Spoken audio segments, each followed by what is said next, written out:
let's make some buttery Cajun chicken and some smashed potato Rostis. Potato Rostis are normally a bit thicker than this, but I love mine smashed so thin because it makes them cook quick and they're so crispy. Let's start with the chicken because this will take the longest. I just have a chicken drumstick and a chicken wing, and I'm going to throw it in a bowl with a lump of butter. I didn't measure it out, I just took it straight from the butter dish, threw it in there, and 2 heaped teaspoons of Cajun seasoning. Just rub it all together, massage it in, a nice spicy buttery paste. Now your oven should be preheated to 200 Celsius. The chicken's going to take about 35 minutes, so I would get this started first. It will take the longest. Everything else is quite quick. And I have another video coming out probably next week. It's 1 chicken carved up and made into 10 different meals. It's supposed to be about stretching a chicken to see how far it can go, so this will probably be mentioned again there. Now, the Rosti. We need the yolk of 1 egg, we need a large potato, and we need a box grater. Now, this is the thin side that I use. You can also use the chunky side. Most people use the chunky side. Here they are done with the chunky side. You can see they look much more like the classic potato Rosti that you see in your cookbooks and on TV. Here's mine with the thin side. I just love them. If it doesn't look like they've been run over, I don't want anything to do with them. So go ahead, peel your spud, take out any of the unsavory little black notches that you might see, and just go ahead and grate it. Do this on a clean tea towel that you don't care about. And the reason I say you don't care about, sometimes, depending on the material of your towel, the starches in the potato, I'm not a scientist, but it reacts and it leaves a big old brown stain that washing will not take out. It happened to me before.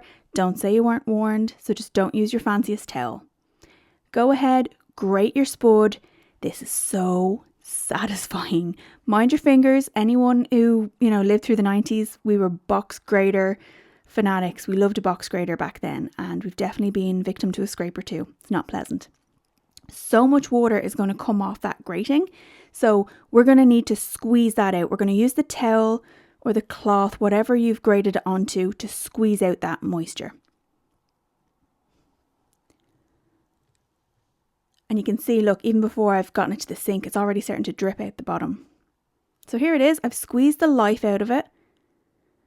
I was a strangler in a past life.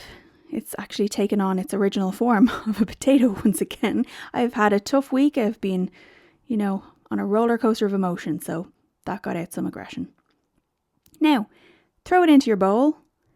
You're going to break it back up into its nice gratiness.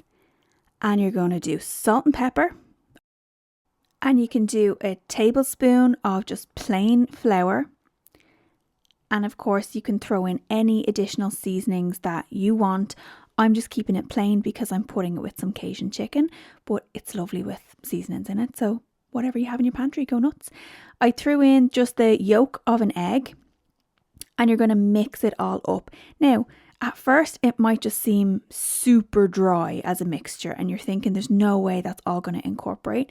Just give it a few minutes. It will. As soon as the flour starts to absorb in, it's going to be easier to mold. So fold it, press it against the walls of the bowl. You will kind of get this in the end.